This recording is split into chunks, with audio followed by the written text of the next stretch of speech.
Hi guys, welcome back to my channel. Today the video is going to be what I wish I knew before I got locks. They covered up right now, but we're gonna talk about them anyways. So I have a list of things. I asked my other friend Anaya, who also has locks, to contribute to my list. So this is like, you know, it's my experience, but it's also somebody else's experience, so it's not completely biased. So boom, to get started, the first thing I would have to say that, you know, I noticed once getting my locks is that shrinkage definitely applies. I've always wanted locks, and I would procrastinate getting it because I'm like, I don't want it to be like the really short starter locks. My head too big for that, to be honest. And I waited until my hair was a decent length, but when I got it, my hair still had shrinkage. Boom. Right? So yeah, my shrinkage still there. Still to this day, still there, because my hair is growing, but I feel like it's not growing at the same time. Like, I have new growth, but I feel like it's still the same length. But the point is, shrinkage still applies. You might have hang time, it's not gonna be hang time. It's not. Keep that in mind. Second thing, numero uno. I mean, whoa. Numero dos. Okay? Maintenance is the same. You know how when you have your natural hair, if you got a hair appointment, you know not to schedule nothing for the rest of the day. Locks is the same thing.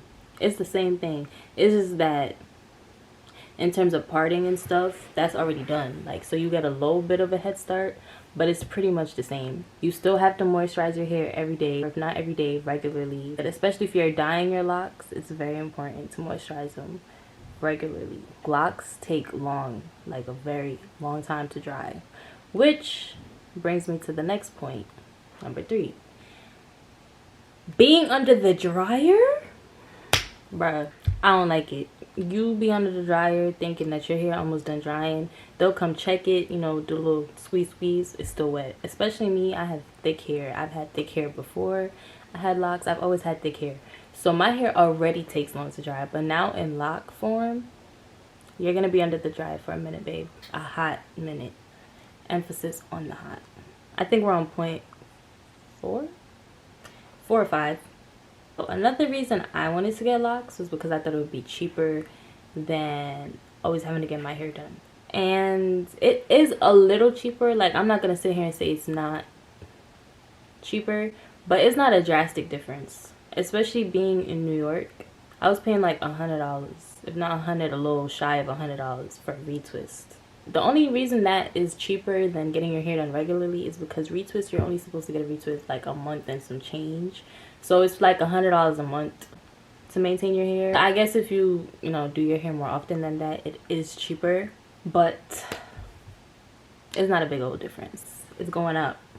Matter of fact, prices are going up, because the lady that started my locks, by the time I went back to her for my first retwist, she was already talking about she raised her price. And the lady I went to after that, the price she had on her booking site was not the price she charged me in person, because her price went up. The third person, same thing. Like, everybody's price is going up.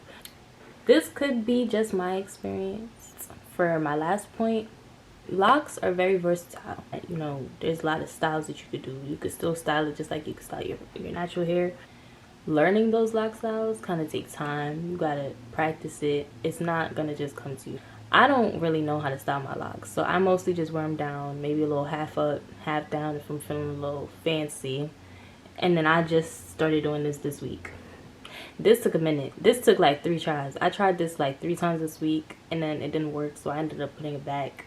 I didn't like the back, so I tried to moral of the story is, be patient and, you know, practice. It is a commitment, but also it's not that big of a deal, because this is another thing I wish I knew. If you get tired of your locks, you can just comb them out. I knew that before I got my locks, but I thought you would comb them out and have thin hair, like your hair would be damaged. But apparently locks are one of the best protective styles out here. I be on TikTok and I be scrolling, and I be seeing a lot of people comb out their locks, and their hair is very much healthy. The dead hair just, you know, falls out, of course, but Their hair is not damaged, it's not thin. So if you do get locks and you don't like them, you could comb them out. At first I thought it was you get some locks, that's it, or shave your head. But you don't gotta shave your head, you don't gotta be bald. I thought I was done, but I just remembered one more thing. It's also very bad to get retwist too often. When my hair don't look fresh, I feel like I look crazy. So I felt like I needed to get retwist more often than others. I actually learned that your chances of having locks that are thin is going to be greater, because the more you do this thing, the more you thin your hair. Especially if you're dyeing your locks, is even worse to be doing that. Between the processing of dyes and the roll, your hair finna be falling out. Be careful. Okay? Okay. I think that's it for my list. If you have locks and you have anything you want to add to the list, leave them down below. So make sure to like, comment, and subscribe, and stay tuned for more videos. Bye.